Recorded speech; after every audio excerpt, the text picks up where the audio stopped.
प्रिय छात्रों, good afternoon. RBS degree college Meja खास के ऑनलाइन प्लेटफॉर्म पे सभी छात्रों का हम हार्दिक स्वागत करते हैं। छात्रों, आज जो है बीएससी एजी 4th सेमेस्टर के लिए जो आपका सब्जेक्ट है problematic soil and their management में जो टॉपिक हम लेकर आए हैं, reclamation and management of saline and sodic soils जो है, मतलब कहने का अर्थ ये है छात्रों जो है कि जो हमारा लवणी और अम्लीय मिट्टी है उसे कैसे सुधारा जाए, उसके क्या तरीके हैं, उसके विषय में हम जो है छात्रों आज अध्ययन करेंगे जो है। ठीक है, आइए चलते हैं। खेत की क्षारीय और लवणीय मिट्टी को उपजाऊ बनाने के तरीके। ठीक है, क्षारीय और लवणीय मिट्टी के सुधार बनाने के उपाय जो होते हैं उसके विषय में हम आपको बतला रहे हैं छात्रों जो है। जो हमारा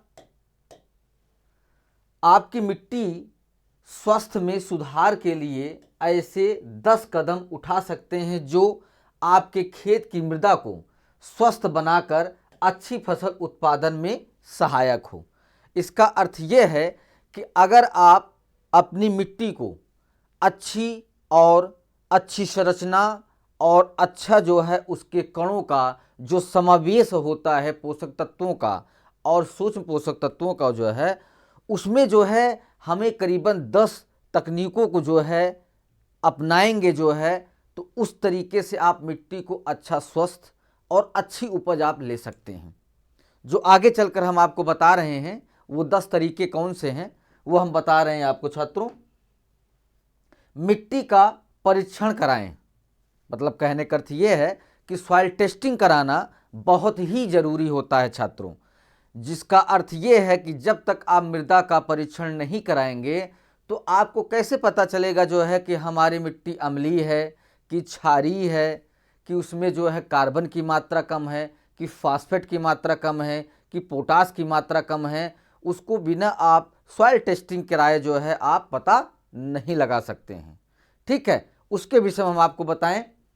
किसी भी मिट्टी को उपजाऊ बनाने के लिए सबसे पहले उसके गुणों और पौधों के प्रति उसके व्यवहार को समझना होता है कि आप अगर उस मिट्टी में कोई फसल अगर आप ले रहे हैं जो है, तो उसका फसल का क्या व्यवहार है, उसके क्या गुण हैं, उसके विषय में आपको समझ होनी चाहिए।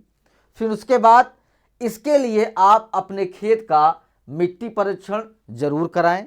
ठीक है, आगे जब आप अपने खेत का मिट्टी परीक्षण करा के आपको मिट्टी का पीएच स्तर, ठीक है, उसके बाद पोषक तत्वों की मात्रा, जो आपके पोषक तत्व जो है सॉइल में होते हैं उसकी मात्रा, फिर संभावित दूषित पदार्थों की जानकारी आपको जब मिट्टी परीक्षण आप कराएंगे छात्रों जो है, तभी जो है ये चीज़ें संभव हो सकती हैं।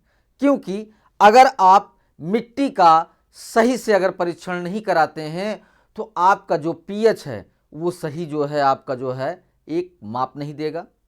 उसके बाद उसमें आपको कार्बन की मात्रा जो है सही नहीं मिलेगी आपको। फिर उसमें पोषक तत्व जो हमारे होते हैं उसकी जो है मात्रा आपको सही नहीं मिलेगी, जिसके कारण से आपकी मिट्टी की जो एक दूषित होने की प्रक्रिया है वो धीरे धीरे बढ़ती चली जाएगी। क्योंकि आप उसे जो है सुधारने के लिए अच्छे न्यूट्रिएंट्स या अच्छे सामग्रियों का या अच्छे खादों का उपयोग नहीं कर सकते हैं जो है। जब तक आप मिट्टी का टेस्ट करा के जो है उसके पीएच स्तर की जानकारी आपको होना चाहिए, कार्बनिक स्तर की जानकारी होनी चाहिए, फास्फेट की जानकारी आपको होना चाहिए, पोटास का आपको जानकारी होना चाहिए, और उसमें एक ईसी इलेक्ट्रिक कन्विटी होता है जो एक उसकी विद्युत धारिकता चालकता बताता है, उसकी जानकारी आपको होगी, तभी आप मिट्टी को जो है सही संतुलित मात्रा में आप खाद और रसायन को उपलब्ध करा पाएंगे। नहीं तो आप मिट्टी को सुधार नहीं सकते हैं छात्रों। ठीक है, आगे चलते हैं। जिससे मिट्टी को उपजाऊ बनाने के लिए इसका निर्धारण करने में मदद मिल सकती है। इस प्रकार मृदा परीक्षण से मृदा स्वास्थ्य सुधार कर मिट्टी को उपजाऊ करने में यह जानकारी महत्वपूर्ण होती है जो है। ठीक है, आगे चलते हैं। कार्बनिक पदार्थ का उपयोग।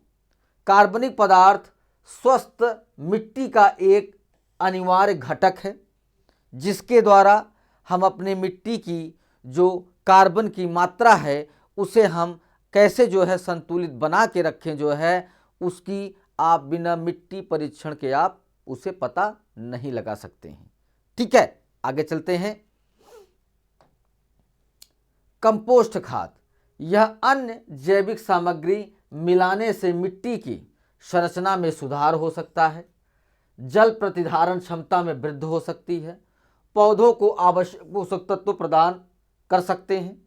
अगर आपकी मिट्टी क्षारीय और अम्लीय नहीं है तो आप वहाँ पे जो कंपोस्ट खाद है उसके द्वारा आप जो है क्या कहते हैं, जो मिट्टी आपकी है उसकी जल धारण क्षमता बढ़ जाएगी।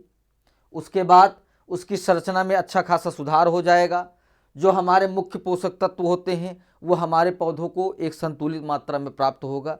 फिर उसके बाद उसमें मृदा की जो उत्पादन क्षमता है वो सबसे अच्छी होगी जो है। ठीक है, आगे कैल्शियम आयनों के साथ सोडियम आयनों को बदलकर कार्बनिक पदार्थ जोड़ने से मिट्टी की क्षारीयता और लवणता के स्तर में कम करने में मदद मिल सकता है। मतलब कहने का अर्थ ये है छात्रों कि जो हमारे कैल्शियम आयन हैं जिनके द्वारा हमारी मिट्टी दूषित हो रही है वहाँ पे ये सोडियम आयन में परिवर्तित हो जाते हैं। फिर ये जाके जो है जब परिवर्तित हो जाते हैं तो ये कार्बनिक पदार्थ में जाके मिश्रण कर लेते हैं। मिश्रण होने के बाद वहाँ पे जो हमारी क्षारीयता और लवणता है वो दूर हो जाती है, जिससे हमारी मिट्टी की जो संरचना है वो बहुत ही अच्छी हो जाती है, जिससे हमारी फसल उत्पादन क्षमता जो है बढ़ जाती है छात्र जो है। ठीक है, आगे चलते हैं। इस प्रकार मृदा स्वास्थ्य सुधार में सुधार कर सकते हैं और अपने खेत को उपजाऊ बना सकते हैं जो है। फिर उसके बाद आता है मृदा संशोधन का उपयोग कैसे करेंगे।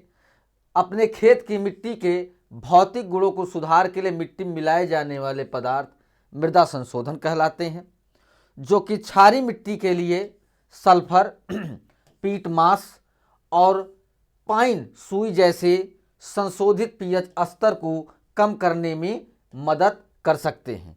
मतलब कहने का अर्थ ये है छात्रों जो है कि जो हमारा पीएच स्तर है उसे हम किस तरीके जो है पैमाइश करें जो है कि हमें ये पता चले जो है कि हमारी मिट्टी अम्लीय है कि क्षारीय है, उसे हम किस तरीके सांकेतिक करके संशोधित कर सके जो है कि जिससे हम किसी भी क्या कहते हैं किसान को हम प्रदर्शित कर सकें कि आपकी मृदा जो है यहाँ पे लवणीय है कि क्षारीय है। ठीक है, ये चीज़ें जो है हम एक पीएच के माध्यम से जो है हम किसी भी किसान को आसानी से समझा सकते हैं और अपनी मिट्टी को उसमें कौन सी खाद हमें देनी है उसके विषय में भी जो है छात्रों हम अच्छे तरीके से समझा सकते हैं, क्योंकि जब तक आप मृदा का पीएच का टेस्ट नहीं कराएंगे आपको इन सब चीज़ों की जानकारी नहीं होगी। ठीक है, आगे चलते हैं। खारी या अम्लीय मिट्टी के लिए जिप्सम या कैल्शियम सल्फेट सोडियम आयनों को विस्थापित करने और मिट्टी की संरचना में सुधार करने में मदद कर सकते हैं। मतलब इसका अर्थ ये है छात्रों कि जो हमारी अम्लीय मिट्टी है उसे हम जिप्सम और कैल्शियम आयनों से क्या कहते हैं सुधार करके उस मिट्टी को हम अच्छा बना सकते हैं, उपजाऊ बना सकते हैं जो है। ठीक है, आगे चलते हैं। सिंचाई प्रबंधन करना, सिंचाई के द्वारा भी जो है हमारी काफ़ी मृदाएं जो है अम्लीय और क्षारीय होती चली जा रही हैं, जिसके कारण हमारी वहाँ की जो मिट्टी है वो एक स्थान से दूसरे स्थान जाने पर भी जो है हमारी मृदा का जो है ह्रास हो रहा है छात्रों। ये प्रबंधन करना बहुत ही ज़रूरी है, जिससे जैसे हमारा सिंचाई प्रबंधन है इसके द्वारा भी जो है हम मिट्टी को उपजाऊ और क्या कहते हैं अधिक उत्पादन के लिए जो है संरक्षित या प्रबंधन कर सकते हैं। आइए बताते हैं। मिट्टी के स्वास्थ्य को बनाए रखने के लिए सिंचाई प्रबंध महत्वपूर्ण है, विशेषकर क्षारीय और लवणीय मिट्टी में। मतलब सिंचाई का अगर अच्छे तरीके से प्रबंधन किया जाए तो हमारी जो मृदा जो है क्षारीय और अम्लीय हो रही है वो प्रक्रिया नहीं होगी और हमारी मिट्टी उपजाऊ बनी रहेगी जो है। ठीक है, आगे चलते हैं। अपने खेत में उचित सिंचाई तकनीक मिट्टी से अतिरिक्त नमक को निकालने में मदद कर सकती है और इससे नमक के निर्माण को रोका जा सकता है। अगर हम सिंचाई का प्रबंधन अगर बहुत अच्छे तरीके से करें, जैसे टपका सिंचाई विधि हो गया, स्प्रिंकलर जो है सिंचाई विधि हो गया, अगर इसके द्वारा अगर हम अपनी फसलों या खेतों में सिंचाई कर रहे हैं जो है, तो वहाँ पे हमारी मिट्टी अम्लीय और क्षारीय होने से बच सकती है छात्रों। ठीक है, आगे चलते हैं। अपने खेत में बार बार अपनी पानी देने भी सोडियम आयनों के संचय को कम करके मिट्टी की क्षारीयता को रोकने में मदद कर सकते हैं। मतलब जो हमने आपको बताया कि अगर टपक सिंचाई विधि है या क्यारी सिंचाई विधि है या स्प्रिंकलर सिंचाई विधि है, तो उसके द्वारा हम मिट्टी को जो है अम्लीय और क्षारीय होने से बचा सकते हैं। ठीक है, आगे चलते हैं। प्रतिरोधी पौधों की किस्में, मतलब जो हमारे अम्लीय और क्षारीय को एक शोषण करने की जो क्षमता होती है और शोषित करने की जो है, उस प्रकार की किस्मों का उपयोग किया जाए जिससे हमारी मिट्टी की जो अम्लीय और क्षारीय है वो समाप्त हो जाएगा और हमारी मिट्टी की उर्वरता और पोषक तत्व भी अच्छे खासे जो है संतुलित मात्रा में हमें प्राप्त होंगे जो है। ठीक है, आगे चलते हैं। कुछ पौधे दूसरों की तुलना में क्षारीय और लवणीय मिट्टी के लिए अनुकूल होते हैं। इसी प्रकार के मिट्टी के लिए उपयुक्त पौधों की किस्मों को चुनने से फसल की अच्छी उत्पादन सुनिश्चित करने में मदद मिल सकती है। नमक सहनशील फसलों के कुछ उदाहरणों में जैसे शतावरी हो गया, चुकंदर हो गया और पालक शामिल है। इसका मतलब ये है कि जो हमें प्रतिरोधी किस्म की जो फसलें हमें उगानी हैं, वहाँ पे हमारी जो क्षारीय और लवणता है उसे वो शोषित करके जो है उस मिट्टी की उर्वरता और पोषक तत्वों के ह्रास होने से बचाते हैं जो है।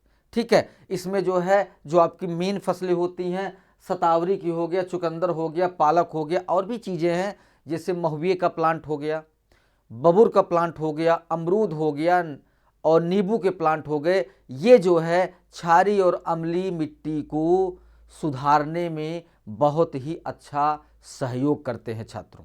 ठीक है, आगे चलते हैं। फसल चक्र अपनाएं। किसी भी मिट्टी का अगर क्षारीय और अम्लीय मिट्टी को अगर सुधारना है तो फसल चक्र भी बहुत ही अच्छे तरीके से ये प्रक्रिया प्रयोग में लाई जाती है। जैसा कि हमारे देश में फसल चक्र एक सामान्य कृषि पद्धति है जिसमें एक ही खेत में अलग अलग मौसम में विभिन्न फसलें लगाना शामिल होती हैं।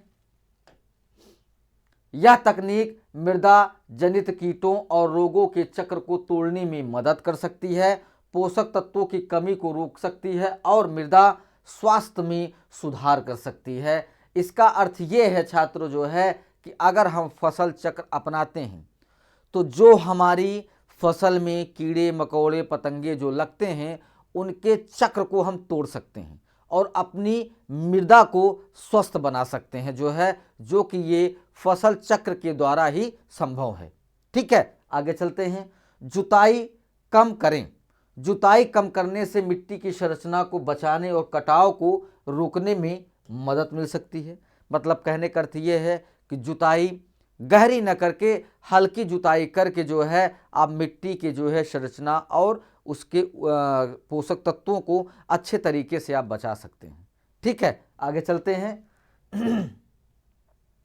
कवर फसलें लगाएं।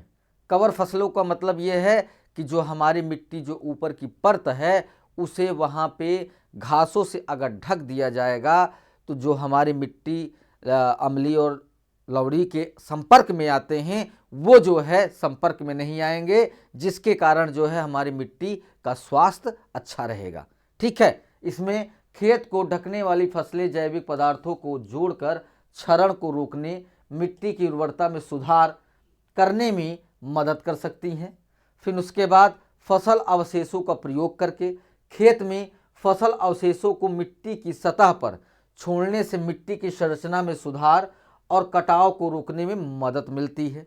मतलब कहने का अर्थ ये है छात्रों कि जो हमारा फसल है, अगर अपनी खड़ी फसल की कटाई करते हैं तो जो हमारा अवशेष हमारे खेतों में रह जाता है, वो जब हम अगली फसल लेते हैं और उसे जुताई करने के बाद जब वो मिट्टी के संपर्क में आता है, तो वहाँ पे जो हमारी मिट्टी है वो ज़्यादातर स्वस्थ और क्या कहते हैं उसकी उर्वरता बनी रहती है जो है।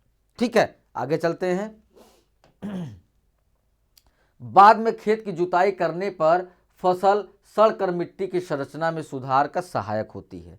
मतलब कहने का अर्थ ये है कि जब हम उस अवशेषों को जो है मिट्टी में मिला दिया जाता है, तो फिर वो सड़ के अगली फसल के लिए जो है खाद का रूप लेकर उपयोग में अपने को प्रदर्शित करती है जो है। ठीक है, आगे विशेषज्ञ की सलाह लेना। किसानों के लिए मिट्टी के स्वास्थ्य में सुधार करना एक जटिल प्रक्रिया हो सकती है, लेकिन विशेषज्ञ की सलाह लेने से अक्सर उन्हें सहायता मिलती है जो है, या सहायक होते हैं। अगर विशेषज्ञों के सलाह के अकॉर्डिंग हमारे किसान भाई अगर अपने खेतों में फसल उगाते हैं जो है, तो उनकी मिट्टी स्वस्थ और उपजाऊ रहेगी, क्योंकि वो ऐसी तकनीक को अपनाने के लिए कहते हैं कि जिससे हमारी मिट्टी का उर्वरता और पोषक तत्वों में हानि ना हो। ठीक है, आगे चलते हैं। कृषि विस्तार सेवाएं, कृषि विभाग और स्थानीय कृषि संगठन आपके लिए मिट्टी की सुधार तकनीकों पर उपयुक्त संसाधन और जानकारी प्रदान कर सकते हैं। मतलब जो हमारे विशेषज्ञ हैं छात्रों जो है, वो जब उनके आप पास जाएंगे और अपनी समस्या को आप उनके पास रखेंगे, तो आपकी समस्या का वो निस्तारण करके आपको अच्छी सलाह देकर फसल उगाने के लिए प्रेरित करेंगे। ठीक है, उसके बाद क्षारीय और अम्लीय मिट्टी में फसल की हानि। किसान भाइयों, यदि खेत की मिट्टी का ठीक करके प्रबंधन न किया जाए तो मिट्टी की पीएच स्तर फसल की वृद्धि और उत्पादकता के महत्वपूर्ण प्रभाव डाल सकती है। ठीक है, फिर उसके बाद क्योंकि क्षारीय और अम्लीय मिट्टी को दोनों ही फसल के नुकसान के कारण बन सकती है, अतः भूमि को उपजाऊ बनाने के लिए मिट्टी सुधार महत्वपूर्ण है। क्षारीय मिट्टी में उच्च पीएच स्तर से पौधों में पोषक तत्वों की कमी हो सकती है। फिर उसके बाद क्षारीय मिट्टी में आयरन, मैग्नीज और जिंक जैसे आवश्यक पोषक तत्वों की कमी हो जाती है, जिससे पौधों की विकास रुक जाती है, पत्तियां पीली पड़ जाती हैं और फसल उपज में कम हो जाती है। क्षारीय मृदा में अगर कोई भी फसल हम छात्रों उगाते हैं तो उसके विकास में जो है अवरुद्ध होगा, उसकी पत्तियां पीली पड़ जाएंगी, उपज कम होगा। ये सब इफेक्ट जो प्रभाव पड़ता है वो आपकी मिट्टी का सही संतुलन न होने के कारण ऐसी चीजें होती हैं छात्रों। ठीक है, आगे पौधे पोषक तत्वों की कमी से मर भी सकते हैं। दूसरी ओर अम्लीय मिट्टी एल्युमिनियम और अन्य विषाक्त तत्वों को जन्म दे सकती हैं, जो फसलों के लिए जड़ों को नुकसान पहुंचा सकती हैं और पौधों की वृद्धि को रोक सकती हैं। मतलब कहने का अर्थ यह है कि जो हमारी अम्लीय मिट्टी है वो पौधों की जो है वृद्धि को रोकेंगी, उनके जड़ों को जो है क्षतिग्रस्त करेंगी, उनकी पत्तियां डैमेज करेंगी। ये सारी चीज़ें जो है जब मिट्टी का संतुलन, मिट्टी का जो एक वातावरणीय संतुलन होता अगर बिगड़ा रहेगा तो आप किसी भी फसल को अच्छे तरीके से उगा नहीं सकते हैं। ठीक है, आगे चलते हैं। अम्लीय मिट्टी में फास्फोरस, पोटेशियम और कैल्शियम जैसे महत्वपूर्ण पोषक तत्वों की उपस्थिति अब भी कम हो सकती है, जैसे कि उपज कम हो सकती है। मतलब कहने का अर्थ यह है कि अगर मिट्टी में, अम्लीय मिट्टी में फास्फोरस और पोटेशियम और कैल्शियम की अगर मात्रा, मुख्य पोषक तत्वों की अगर कमी होती है तो वहाँ पे आपकी फसल की उपज कम होगी छात्रों जो है। ठीक है, इसके द्वारा हमें ये पता चलता है छात्रों जो है कि जो हमारी अम्लीय और क्षारीय मृदा है उसको अगर सही से, सही तरीके से अगर हम प्रबंधन नहीं करते हैं तो मिट्टी का आप सुधार नहीं कर पाएंगे, मिट्टी की संरचना बिगड़ी रहेगी। जो भी फसल आप अगर उसमें लेते हैं उसकी जो है उत्पादन क्षमता कम होगी। इसी कारण से किसी भी मृदा को अगर सही संतुलन और सही खादों का उपयोग अगर किया जाए तो वहाँ पे ये चीज़ें बिना सॉइल टेस्टिंग के आप नहीं कर सकते हैं छात्रों। ठीक है, अगर सॉइल टेस्टिंग करके ही इन सब चीज़ों पे आप ध्यान देकर अगर अपनी मिट्टी की उपज या पोषक तत्वों को संतुलित बना के रखेंगे तो फिर वहाँ पे आपकी उपज की बहुत अच्छी होगी और फसल की संरचना, विकास, बनावट, वृद्धि बहुत अच्छी होगी जो है। ठीक है छात्रों, यहाँ पे ये टॉपिक आपका समाप्त होता है। नए टॉपिक के साथ हम उपस्थित होंगे। सभी छात्रों को धन्यवाद।